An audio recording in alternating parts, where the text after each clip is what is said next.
ব্রিটিশকে যেমন আমরা তীর্থনুক দিয়ে তাদের কামড় ঢুকে দিয়েছিলাম, ঠিক তেমনি আজকে কলম বাদ দিয়ে আমরা তীর্থনুক হাতে তুলে নেব।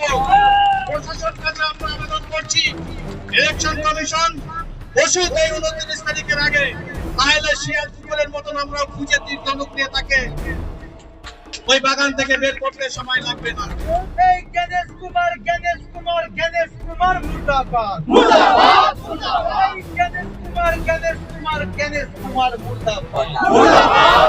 এই পুলিশ দেবেন না প্লিজ স্যার, এই জবাব পুলিশ দেবেন না প্লিজ স্যার, জবাব তোমায় দিতে হবে। এই 91 লক্ষের মধ্যে ম্যাক্সিমাম আমরা দেখেছি 45 লক্ষ মতুয়া। ইলেকশন কমিশনের আগে বলে ফেলছে 7 লক্ষ মানুষকে বাঁধবে, এবং যারা মতুয়া তারা ম্যাক্সিমাম মানুষ বিজেপিকে সমর্থন করে। आजादी आजादी आजादी आजादी आजादी आजादी लेते रहेंगे आजादी लेते रहेंगे आजादी।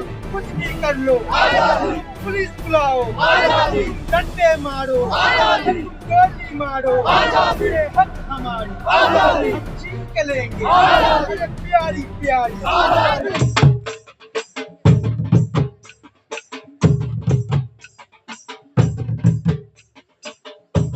স্বাধীন ভারতবর্ষে এর পূর্বে এসআইআর হয়েছে, এটা 9তম এসআইআর। আমরা তিক্ত অভিজ্ঞতা নিয়ে পশ্চিম বাংলার বিশেষ করে আদিবাসী এবং মুসলিম সমাজের মানুষ আমাদের অভিজ্ঞতা আছে। এই পশ্চিম বাংলা ইলেকশনের পূর্বে বিহারে ইলেকশন হয়েছিল, সেই এসআইআরে আমরা দেখতে পেয়েছি 0.3% মানুষ বাদ গেছে, অর্থাৎ যারা মৃত তারা বাতিল হয়েছে। আমরা ধন্যবাদ জানাই গণেশ কুমারকে। আমরা পশ্চিম বাংলার মাটিতে গণেশ কুমারকে ওয়েলকাম করেছিলাম যে আপনি এসআইআর করুন, আমরা দলিত মুসলিম আদিবাসীরা আপনার পাশে আছি। আমরা অবাক হয়ে গেলাম, এখানকার যাদেরকে বিরোধী দলনেতা বলা হয় তারাই ইলেকশন কমিশনের আগে বলে ফেলছে, আমাদের প্রিয় শুভেন্দু রাও বলে ফেলছে যে 1,60,00,000 মানুষকে বাদ দেবে। আমরা অবাক হয়ে যাচ্ছি যে যেখানে ইলেকশন কমিশন এখনো তার সিস্টেমে আনেনি, একজন বিরোধী দলনেতা এই কথা বলছেন কি করে? পাশাপাশি আমাদের মুখ্যমন্ত্রী কথা দিয়েছিলেন যে পশ্চিম বাংলার মাটিতে এসআইআর শুরু হলে যদি অবৈধ হয় তাহলে আমার মৃত্যুর আগে আমি এই এসআইআর কে রুখে দেব। যত দিন গড়িয়েছে আমরা লক্ষ্য করেছি দলিত মুসলিম আদিবাসী সমাজের মানুষ যে গণেশ কুমার তিনি হয়তো বিহারের জানেন তো ওখানকার মানুষ মুখে কম বলে, হাতটা বেশি চালায়, তাই ভয়ে তিনি সেখানে মৃত মানুষকেই তিনি লিগ্যাল ভাবে বাদ দিয়েছেন। কিন্তু পশ্চিম বাংলার মানুষ, আমরা দলিত মুসলিম আদিবাসীরা আমরা আত্মীয় তৈরি করি যে আমাদের রাজ্যের বাইরে থেকে কেউ আসলে তাদেরকে আমরা ওয়েলকাম জানাই।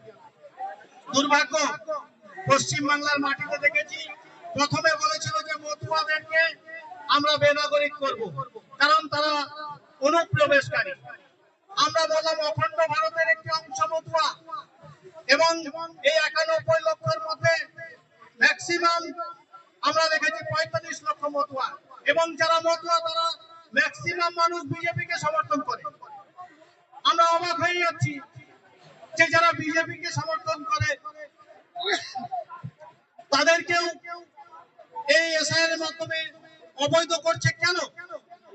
আমরা আদিবাসী এবং মুসলিম সমাজের মানুষ যারা সুশিক্ষিত এলিট শ্রেণীর মানুষ, আমরা গণেশ কুমারকে আমরা ইন্টারভিউ নিয়েছিলাম। পশ্চিম বাংলার যিনি ইলেকশন কমিশনের দায়িত্বে আছেন মিস্টার দাস, তাকেও আমরা পরীক্ষা নিয়ে দেখেছি তিনিও আমাদের সাথে এই এসআর বিষয় নিয়ে অনেকটাই অজ্ঞ আছে, তার ধারণাই নেই যে একটা স্বাধীন ভারতে অবৈধভাবে কিভাবে এই আইনগুলো তিনি প্রবেশ করাতে পারেন। হাইকোর্ট এবং সুপ্রিম কোর্ট জনগণের পাশে আছে, তাকে সচেতন করছে যে বৈধ নাগরিককে কখনো অবৈধ করতে পারেন না। তাহলে আমার প্রশ্ন, যে একজন সুশিক্ষিত মানুষ এই আসনে আসতে পারেন, অর্থাৎ ইলেকশন কমিশন সামান্য জিনিস নয়, তিনি গণতন্ত্র রক্ষাকারী। আজকে গণেশ কুমার যদি পশ্চিমবাংলায় 91 লক্ষ মানুষকে মারার জন্য তৈরি থাকেন কাগজ কলমে, আমরা আদিবাসীরা কথা দিচ্ছি আজকের এই আন্দোলনের পক্ষ থেকে, ব্রিটিশকে যেমন আমরা তীর ধনুক দিয়ে তাদের কামড় ঢুকে দিয়েছিলাম, ঠিক তেমনি আজকে কলম বাদ দিয়ে আমরা তীর ধনুক হাতে তুলে নেব। প্রশাসন কাছে আমরা আবেদন করছি, ইলেকশন কমিশন বসুক এই 29 তারিখের আগে, নাহলে শিয়াল কুকুরের মতন আমরা খুঁজে তীর ধনুক নিয়ে তাকে ওই বাগান থেকে বের করতে সময় লাগবে না।